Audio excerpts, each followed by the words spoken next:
Hola, soy José Ignacio Llorente y os doy la bienvenida a esta sesión de presentación de la asignatura de Análisis de Estados Económico-Financieros del máster universitario en Dirección Económico-Financiera de la Universidad a Distancia de Madrid, correspondiente al curso 19-20 y al semestre que comienza el 9 de septiembre de 2019.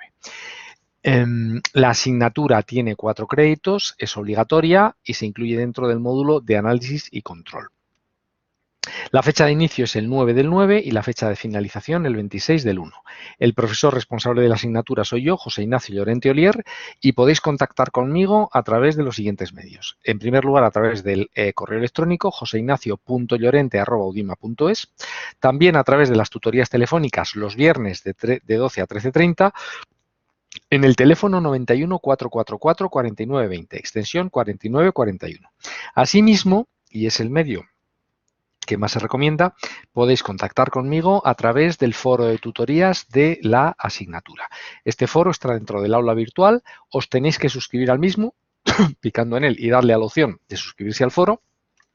Y es una buena herramienta de aprendizaje colaborativo porque pues permite que tanto las preguntas como las respuestas que se den sean vistas por todos los demás alumnos, todos los demás participantes. Adicionalmente, también podéis contactar conmigo a través del sistema de mensajería instantánea del aula virtual. Alguna información básica de la asignatura que luego desarrollaremos. El texto manual de referencia es el de Análisis de Estados Económico-Financieros, segunda edición de la editorial CEF, del año 2017. El autor soy yo, José Ignacio Llorente. Requisitos para poder presentarse al examen. Para poder presentarse al examen hay que tener aprobados el 75% de los controles y el 50% de las AECs. El curso consta de 3 actividades de aprendizaje, 3 actividades de evaluación continua y 3 controles. Dado el número de pruebas que tiene esta asignatura, será necesario tener aprobados los 3 controles de la asignatura, tener aprobadas al menos 2 de las AECs de la asignatura y saber que las actividades de aprendizaje, aunque son de realización voluntaria, aportan un 10% de la puntuación de la asignatura. Tipo de examen. El examen final de la asignatura es obligatorio, presencial y eliminatorio. Sin la aprobación del examen no se puede aprobar la asignatura. Todos los exámenes, tanto en la convocatoria ordinaria como en la extraordinaria, tendrán las siguientes características. Tendrá 2 partes. La primera, que pondera un 40% de la nota, esto es 4 puntos sobre 10, consistirá en un test de 10 preguntas, tipo test, de las cuales solo una es correcta. Cada una de las preguntas vale 0,4 puntos. La segunda parte pondrá un 60% de la nota, 6 puntos sobre 10, y será un caso práctico, la desagregación que corresponda, que vale 6 puntos. Fechas límites de entrega y pruebas de evaluación. Bien, las actividades de aprendizaje 1, 2 y 3 están abiertas hasta el final del periodo lectivo, esto es, hasta el 26 del 1 de 2020. La actividad de evaluación continua 1 hasta el 3 del 11 del 19, la actividad de evaluación continua 2 hasta el 22 del 12 del 19, la actividad de evaluación continua 3 hasta el 26 del 1 del 20 y los controles, al igual que en el caso de las actividades de aprendizaje, están abiertos hasta el 26 del 1 del 20, hasta la finalización de la asignatura. Si alguien entregase las actividades de evaluación continua, las que se presentan escalonadamente fuera de plazo, tendría penalización. Un retraso en la entrega inferior a 15 días de la fecha tope supondrá una penalización de 2 puntos con una nota máxima de 8. Un retraso en la entrega mayor a 15 días supondrá una nota máxima de la actividad de 6 puntos, una penalización de 4 puntos. Otras informaciones. La fecha prevista para el examen presencial se publicará en el aula central de grados. Algunas palabras sobre la asignatura, descripción de la misma. La creación de valor constituye el objetivo principal de cualquier directivo de empresa y dicho proceso es escrutado por los analistas financieros, cuyos informes tienen un impacto decisivo en las valoraciones de los negocios llevadas a cabo en los mercados financieros. El trabajo de los analistas financieros, basado en la realización de proyecciones de flujos de caja, requiere de información útil, como la disponibilidad de planes de empresa y datos sobre la marcha de las compañías. A este respecto, pues la información contable es un pilar fundamental para dicho trabajo. El análisis de los estados económico-financieros, balance, cuenta de pérdidas y ganancias, estado de cambios en el patrimonio neto y estado de flujo de efectivo, podríamos añadir también la memoria, es esencial para poder entender la actuación esperada de una compañía, ya que informa sobre su comportamiento en su pasado reciente. Pero no solo los analistas financieros están interesados en conocer y estudiar los estados económico-financieros de las compañías. Otros agentes, como accionistas, directivos, empleados, hacienda pública, etcétera, también lo están. El registro de los hechos económicos y financieros mediante el lenguaje contable y su plasmación en estos estados permite a todos los agentes interesados obtener una información extraordinariamente relevante para la toma de decisiones. La asignatura de análisis de estados económico-financieros tiene como objetivo posibilitar a los alumnos la comprensión e interpretación de los estados financieros que hoy en día debe elaborar cualquier sociedad mercantil. El alumno pues, va a adquirir conocimientos y habilidades para responder, tras el estudio de los estados económico-financieros de una empresa, a las siguientes preguntas clave que se le plantean a un analista. ¿Cuál es la estructura de dichos estados? ¿A qué dedica la inversión disponible de la empresa? Esto es, la estructura económica. ¿Y cómo se financia? Esto es, la estructura financiera. ¿Cuáles son los ingresos y su estructura de coste? Ambas cuestiones relacionadas con la cuenta de pérdidas y ganancias. ¿Cuán líquida es la empresa? Y esto lo veremos a través de tres herramientas, los ratios, la comparativa entre fondo de maniobra y necesidades operativas de fondos y el periodo medio de maduración. ¿Cuán rentables son los activos de la empresa? Esto es la rentabilidad económica. ¿Y cuán rentable resulta la empresa para sus propietarios? La rentabilidad financiera. Además, se debe responder a la pregunta de cómo son los cash flows que genera, su naturaleza y su volumen. Y aquí veremos los flujos de caja de la explotación, de la inversión, sabiendo que la suma de ambos son los flujos libres de caja, y después los flujos de caja de la financiación. Quizá esta sea la unidad más importante de todo el curso. Por otra parte, el alumno al final de su estudio estará en condiciones de realizar proyecciones de estados económico-financieros, de analizar los estados de grupos consolidados y de realizar análisis completos de forma estructurada disponiendo de referencias sectoriales. A continuación, tenéis el detalle que dejo para vuestra lectura de las competencias y resultados del aprendizaje resultantes de los programas diseñados de acuerdo con los requerimientos del Ministerio realizados por la universidad para este máster y aprobado por el Ministerio y auditado por la ANECA. Aquí tenéis, ya digo, para vuestra lectura las competencias generales, las competencias transversales, las competencias específicas y el resultado del aprendizaje. Pero mirad, si a mí me preguntasen cuál es el objetivo para vosotros, que tengo para vosotros como docente de esta asignatura, os diría que desde el punto de vista profesional, tras haberla cursado, espero de vosotros que con el desarrollo de las adecuadas hojas de cálculo, con la claridad conceptual obtenida del estudio de las distintas unidades y con el esquema o estructura de análisis de comentarios de diagnóstico y propuestas de mejora para una empresa, con todo ello, ya digo, desarrollado por vosotros, estéis tras cursar la asignatura en el plazo de una jornada o jornada y media de trabajo en disposición de hacer el análisis de cualquier de los estados económico-financieros de cualquier empresa, sea la vuestra, esto es, tengáis el perfil de analistas internos, sea una tercera, tengáis el perfil de analistas externos. ¿De acuerdo? Con respecto a la metodología, es importante, bueno, pues señalar que la metodología adoptada en esta asignatura para el aprendizaje y evaluación de sus contenidos se encuentra adaptada al modelo de formación continuada y a distancia de la UDIMA. Es muy importante en este sentido que el alumno tenga conocimientos previos de contabilidad financiera para poder llevar a cabo el estudio de esta asignatura.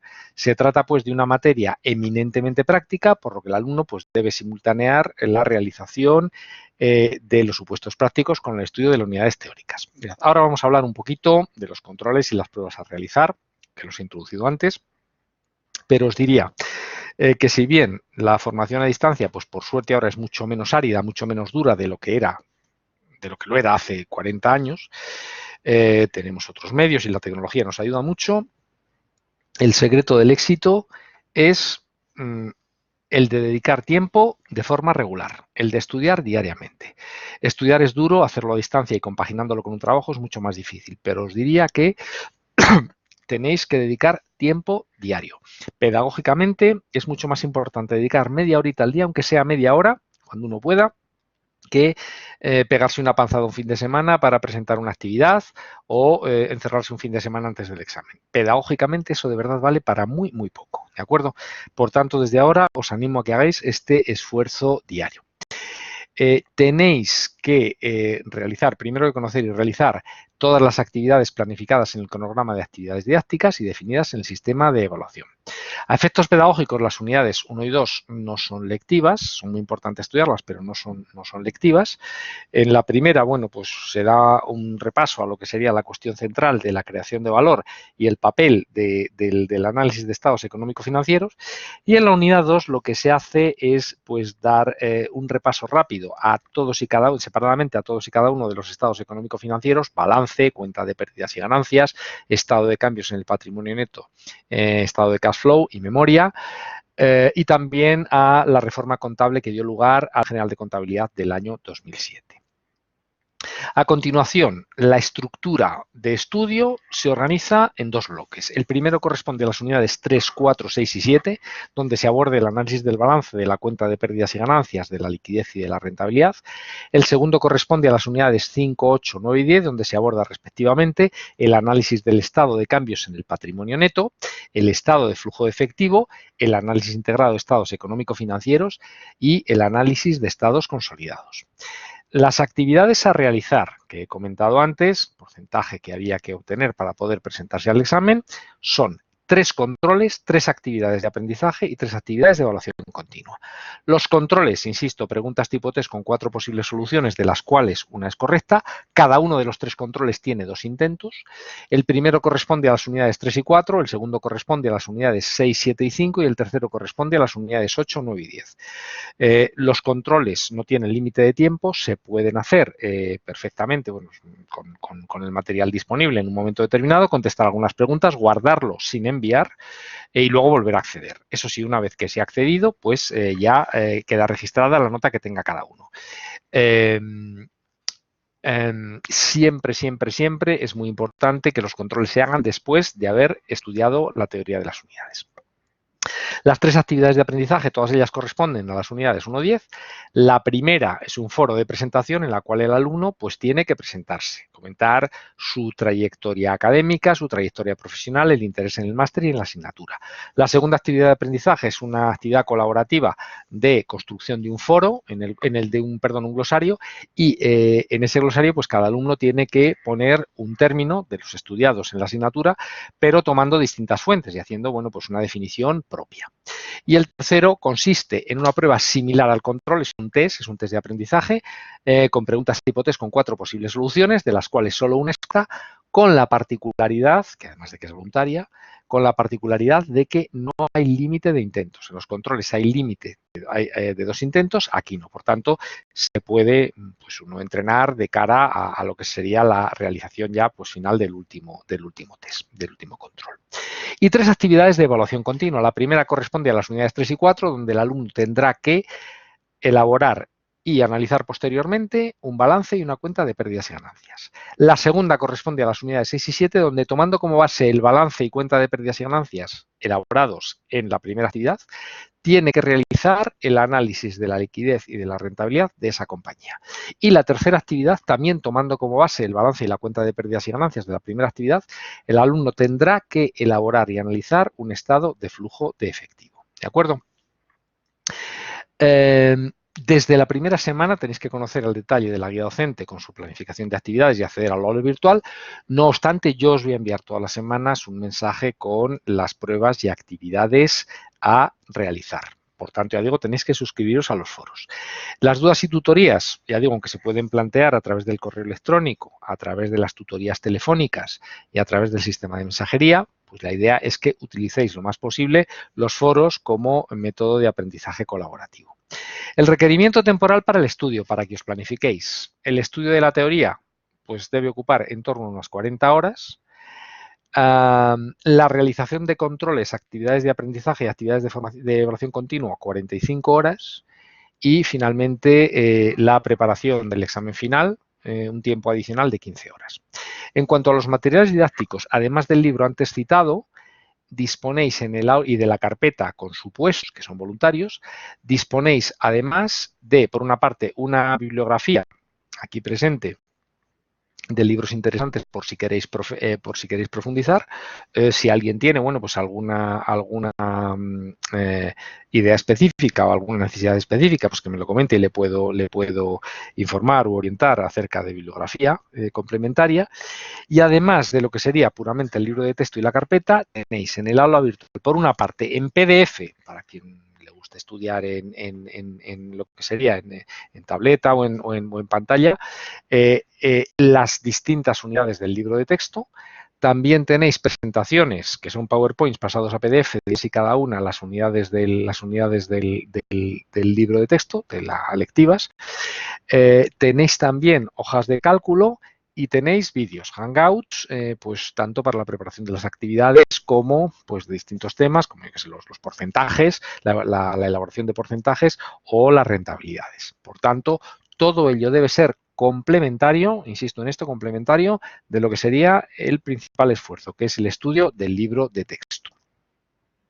Aquí ya digo, tenéis el cronograma de actividades didácticas, semana a semana. Bueno, pues por ejemplo, la primera semana, del 9 del 9 al 15 del 9, es el estudio de la unidad 1, que conlleva la realización de la actividad de aprendizaje de presentación. Que ya digo, las actividades de aprendizaje están abiertas desde el 9 del 9 al 26 del 1. Bueno, pues aquí la unidad 2 del 16 del 9 al 22 del 9, etcétera. Todo esto, ya digo, os lo iré recomendando, os lo iré recordando en mis mensajes semanales, pero ya digo, es muy importante que lo tengáis cerca para que os planifiquéis. Bien, sobre el sistema de evaluación, las actividades de aprendizaje pesan un 10%, los controles pesan un 10%, las actividades de evaluación continua pesan un 30% y el examen final pesa un 50%. Bien, las actividades se corregirán siempre en el plazo de 10 días posteriores a su entrega. Tengo normalmente el sistema de que el alumno siempre tenga, bueno, pues dos posibles oportunidades. En la primera entrega la actividad, yo se la corrijo y le doy un feedback detallado de los errores cometidos y entonces pues el alumno puede acceder en una segunda oportunidad a corregir esos errores y hacer una presentación pues completa. De alguna manera lo que se busca es que en este proceso el alumno aprenda e interiorice todas las técnicas de análisis. Bien, si bien el plazo de entrega de las actividades es siempre un domingo a las 23:59, se permite sin penalización las entregas durante las 12 horas siguientes. Esto es hasta el lunes a mediodía del cierre de las actividades. Después del cierre de buzones marcado en el calendario académico, no se permitirá la entrega de algunas actividades. Del examen final, bueno, ya hemos comentado, aquí tenéis el mismo detalle de las características y requisitos. Quien no aprobase el examen en la convocatoria ordinaria tendría que acudir a la convocatoria ordinaria de septiembre y, bueno, pues los requisitos y condiciones serían exactamente los mismos. De las penalizaciones ya he hablado. Y las calificaciones son de 0 a 4,9 suspenso, de 5 a 6,9 aprobado, de 7 a 8,9 notable, de 9 a 10 sobresaliente. Y 3 últimos apuntes. La universidad se ha dotado de un software antiplagio que detecta coincidencias en los documentos entregados por el alumno con cualquier otro documento en el aula de la universidad, grados o másteres, presentes y pasados. Y también detecta cualquier coincidencia con otras fuentes en la red, en Internet. Un plagio supone un suspenso y, desde luego, es un desdoro en el expediente. No obstante, yo os diría que para mí el gran problema del plagio es que quien plagia pues no aprende, que es el objetivo pues para el que estamos en el máster. Otro punto importante, en esta asignatura hay que escribir, esta asignatura es de análisis y la corrección lingüística es muy importante. Tanto la ortografía como la sintaxis deben ser impecables. Nosotros, como analistas en ciernes, tenemos que hacer documentos entregables a nuestros clientes, que serán clientes internos.